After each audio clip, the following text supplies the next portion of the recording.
Good morning. Our hand today is ace queen off. In the cutoff, folds to me. I'm at 28 hands at the table. Quick look around us tells us that we've only played about 500 hands with this player. This player's a tight, aggressive player.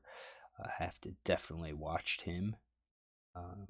He's playing 16-12, but he's folded. So, out of these remaining players, they're mostly unknowns. I have over 100 hands with this player. He's played 15% of hands. So, and this player's played, 18% of hands over about 60 hands. Both these players seem to be tight. This player may be a little bit looser. He's played 36 out of over 28 hands, but nothing to get worked up about. So I'm just going to use my standard opening raise and my standard size raise size here. Villain 1 does call. So right now he seems like he might be a little bit on the looser side. He is not 3-bet. So, how do we handle that? Well, I think most players 3-bet kings plus ace king. So we're going to include them in the range. I think most players play suited aces. I think most of them play the suited broadways. He's played 36% of hands, so I'm going to include offsuit broadways. I'm going to include some suited connectors and some one-gappers here. I'm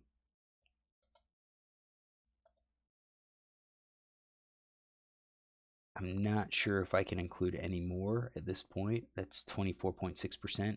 That might be just what we have to go off of. And it may be way too tight of a range. Button, he's played 33%. He's played 50% from the blinds, but you can see that, he really, I don't know how he plays yet. So maybe we'll add king 9, queen 9. Maybe these gappers just, these two gappers just to add some hands. And then we take a flop. So this player's going to be wider than me. Playing 26.4. He's got 350 combos. I have 20.4. 270 combos. Fix that. And we see a flop of king, queen, 3 of clubs. King of clubs, queen of clubs. Or king, queen of spades, 3 of clubs. All right, so if we look at the hands, I think we can exclude aces and kings from his range, but possibly he has... I also exclude ace king. I would assume that he would have 3-bet that. Could be wrong, but that's just my assumption. He could have pocket queens to hit trip queens. That's a possibility. I think this is a board where he's going to continue a lot, and then I think we're gonna have a tough going if we bet and he calls and then we check the turn. I think it kind of exposes us to a big pot size bet, and we don't necessarily want to do that, especially with our better hands. I even think like with, let's say trip with kings and trip queens. Yeah, we want to build a pot, but if we have a set and we get an ace, a jack, a 10, a 9, a spade, those are all pretty bad cards for us, and if we bet the turn and he raises, we're just not going to be happy with it. And I think those hands are going to be too strong to just fold and get away from it. So I think a better play is to really check most of our range here. Check our sets, check our 2-pair, check our overpair. I'd say check our top pair, check our middle pair. And the reason I check our middle pair is if he has this beat with the king, he's always going to call. So we're not really, we're getting hands to fold that we already beat. And he's not going to fold hands that beat us. So I think we're going to check with our middle pair. Pocket pair below the second card. We could take a stab at it. But again, we kind of have... If he doesn't play at us, if we check and he checks behind, we're going to see a free card. And at that point, we could pick up. We could connect with the set. So, when we look at what we have right now, let's get rid of those. we're at 44.8% right now. I mean, at pocket pair below the second card, we do. I wouldn't mind playing that hand, um, but it's not something I don't think we want to bet because it's likely that he's going to be calling. Why do I say it's likely that he calls? It's because this board does tend to hit his range. He could hit these pairs, top pair, middle pair. He's going to hit his flush draw, open ended straight draws. Probably has a gut shot, or would call a gut shot. We're at 50% right there. If he calls with all of his pairs, we're dealing with, almost 70%, 68.5%. And, if we bet with our weaker hands, yeah, we hope that these hands call, but I kind of think middle pair is going to call. And I think like jacks, tens, and nines is going to call too, along with all of those flush draws. So I think hands that if we bet and he continues, we're going to be in bad shape. Whereas we can check now. It doesn't hurt the hands, these cards. And if a 2 or a 3 comes and we bet, he may think, you know what, I've got, eights or had pocket nines. That turn card didn't help me. I'm just gonna fold my hand because I could easily have queen, ace queen or queen jack or king jack or something like that. So I think this is just kind of gearing up to check basically our 100% of our range here, including our draws, because if we're going to be checking these, we're going to be checking these as well. Yeah, the flush draw is gonna suck, but think about it this way: we check and he checks behind, and the spade comes. If we bet, or if we lead out with that spade, or we lead out with the straight draw, if we lead out with a straight draw or with one of these pocket pair below the second cards, it's gonna seem scary. Yeah, he might call us. He might become suspicious, and that's great. I mean, with our nut flush draw, let's say we have ace 10, we check here. He checks behind. We connect with the spade. We fire out a delayed cbet, and he calls. Okay, he's not believing that we have a spade, possibly, and then a non-spade falls on the river, and we bet. He's probably gonna call us again. He's probably gonna call us again. But if we bet here, and I'm gonna say he might be calling us without a flush draw. But if we bet, he calls, and then that spade comes, and we bet again, he's gonna dump. I think he's gonna dump a lot of his one pair hands. So I think the way we get more money is to check 100% of our range. So we did, and he checked too. So we checked. I think we're doing that to really protect. So let's see here. We had king spade, queen of spades, and 3 of clubs. So our range is equity of 52.5 versus theirs 47.5. We have 100% of our range in there. So we have 241 combos. Now, once we checked, I think he's going to be betting our sets, our 2 pair. I think top pair is going to bet. Middle pair could possibly bet as well. Pocket pair below the second card, I think he's going to be checking. No made hand's going to check. We could scale our flush draw. I'm going to leave the flush draws in and say he's going to check all of those because maybe he's scared to get check raised. I mean, you never know. So I think we're going to keep that range, that checking range for this player. So 74.2%. He has 233 combos that pass through his range, and now he had a 5 of clubs. So I don't think that 5 of clubs changes much. Yeah, it adds some backdoor equity, but overall, I still think we are in pretty good shape because I assumed that once we checked, he was going to check a lot. So now, what do we bet? Do we even bet? I think he's got a lot of these weaker hands, and I think we have value with the queen.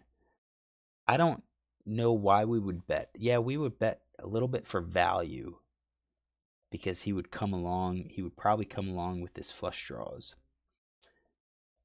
and that's 28.4%. But I kind of feel like if I bet or if I check, he's probably going to be betting with some of these weaker hands. Um, what do I do? I checked it here, and I'm not sure if we should check. I'm kind of, I'm giving a free card. I guess it's I probably should have bet here. I think this was a mistake by me. I think I bet the straight. I think I bet two pair. I think I bet the over pair, top pair. I think I bet middle pair now. Um, and then for the second, I think we are betting 6, 7, and 8s as bluffs. 9, 10s, and jacks is probably value. We're hoping that if we have 6, 7, 8s, that 9, 10s, and jacks are going to be folding. I think we are going to be betting our flush draws now as a bluff. I think our open-ended straight draws are going to be bet as a bluff. I don't think we're going to be betting our gut shots. I think that's going to add way too many bluffs in our range. I think we're going to be betting this. I think that's what we should be betting. I didn't bet, so let's X these out.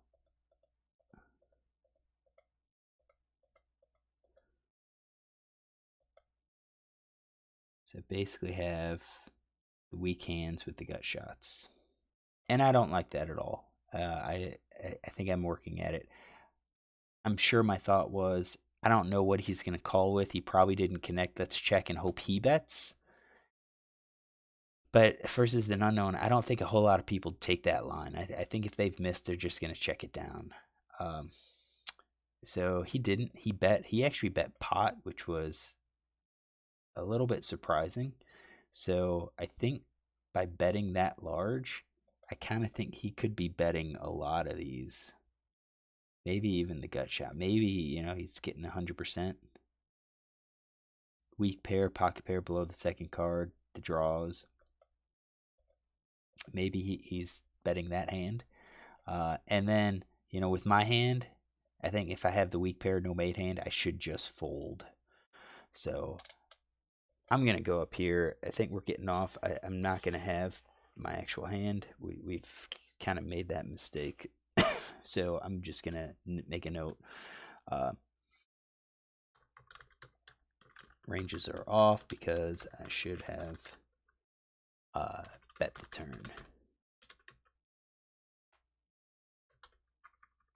So turn check range is very weak and should fold to turn bet as played.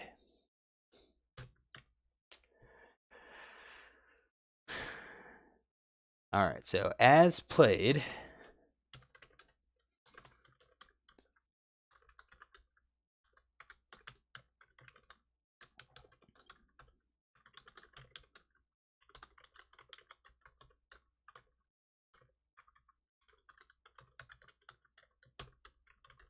so here it is. So as played, I probably thought he wasn't going to call with many worse hands. So to get maxi, I was going to check call.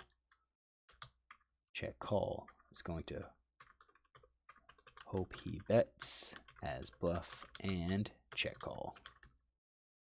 So I'm sure that's probably what he was doing. So we're going to get off this. I'm going to still go with his hand because, I don't know what the heck I would have continued with. So I'm going to say that is his betting range. Do we have a check raising range? I think check raising range is way too strong for this type of board. Yeah, we could have flush draws, and that would be pretty darn strong. But I kind of feel like with this board, he would have bet the flop with some of his stronger hands. So this is he's probably heavy on bluffs, heavy on very weak hands, and he's not going to pay off at all. So I think leading is a little bit better. We can lead, he could call, and then we can lead again on the river, and he could call there. I kind of think if he bets and we check raise, he's just going to fold. If he bets and we call, then we're going to set ourselves in a tough situation. So if we lead the river, I think he could probably just fold if he was bluffing. In this case, if we call and we check to him, hoping he bluffs again, I don't think he's going to bluff twice unless the board turns like really, really scary. But even then, if it's scary, for us, it's probably going to be scary for him. So that's kind of think why I think on this hand we check the flop, which I think is okay. But then I think we have to fire the turn. I think our range dictates that we fire the turn. If we fire the turn and get raised, so out of all these X's, I think we have to decide our flushes, and I think we're probably going to go for some of these combo draws is what we're going to be looking at. So, the straight and flush combos will probably get in the odds to call, along with probably the sets, and two pair. We're probably going to have to, call with two pair. We could possibly fold an overpair with the ace. Because he's representing that he has a pretty darn strong hand until he tells us that he is able to raise as a bluff. All right, so I did call. I don't have really any strong hands, and then a 10 of diamonds hits, and that does now complete some straights. It completes gut shots. So I'm gonna put right here.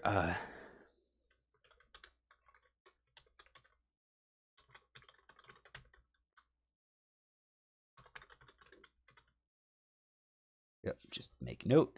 10 of diamonds hits. I already check called. Again, I think if I bet here, he's just going to fold everything that he was bluffing with. I checked, and he's probably going to check. He's on a bluff. On that 10 of diamonds, he would have bet his straight. He would have bet his sets. He going for some value if he had jacks. I'm looking at weak pair, ace high, maybe even nothing at this point. So he shows sevens. That's part of his weak pair, and that's in his range. So I beat it, and that's we're going to add a note here that he called pre-flop raise.